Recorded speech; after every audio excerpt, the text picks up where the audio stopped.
I'm Polly Blakesley and I'm the Director of Studies in History of Art. And the Director of Studies is the person who oversees all of the academic matters. Once students arrive, I'm the person they meet throughout their time here to check in on how their academic work is going and hopefully ensure they love their degree. My formal title in the university is Professor of Russian and European Art. So I work on a huge amount of visual culture that took place in the imperial period in Russia, and that of course includes far more than Russia. So it also includes Ukraine, the Baltic states, and for a long period that I work on, Finland. There is no better college to study history of art than Pembroke, and I could go on about that for a long time, but to start with is the location. So we are about 5 minutes walk from the Department of History of Art, and we're about 3 minutes walk from the Fitzwilliam Museum. So a lot of our teaching takes place in the Fitzwilliam, as well as in other buildings and galleries. So it means our students can tumble out of bed and get to their lectures very quickly. Pembroke is beautiful, and it's got very significant architectural and artistic heritage. We have Christopher Wren's first building in the college chapel. We have some spectacular paintings and other artworks. And finally, we have a superb art history section in our library.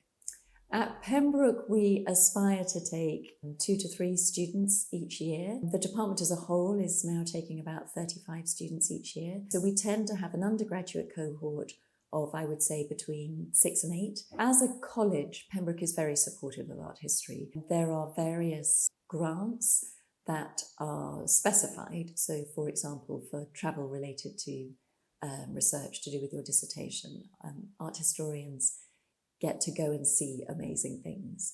Pembroke students who've studied history of art have gone on to the most thrilling careers. We have a curator in the British Museum. We have people who've gone into academia, which is what I do, so teaching and research within a university context. We've got people who've gone into writing and publishing. It's a course that teaches you such vital skills.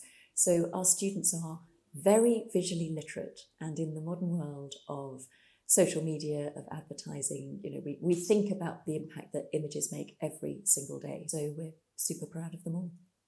If you're thinking about applying for history of art, I would encourage you to just consider some works of art or architecture near you in the first instance, and they don't have to be big and glitzy. It doesn't have to be a ceiling by Michelangelo. It can be a local town hall, and think about why you respond to that in the way that you do, because you will respond differently to anyone else. Then I would advise you very much to think about how you might compare different works of art with each other, because one of the exercises we always set in an admissions interview involves giving our candidates a couple of images. They might be of sculptures, they might be of paintings, they might be of buildings, and the task isn't to identify them. And what we're looking at is to see how somebody can really think about something that has been produced for some sort of cultural effect and what questions they might raise. And then just come in with real understanding of the ambition of the discipline. I don't mean that means you've got to have read loads and loads of books, but understand what art history can really do and where art history can take us.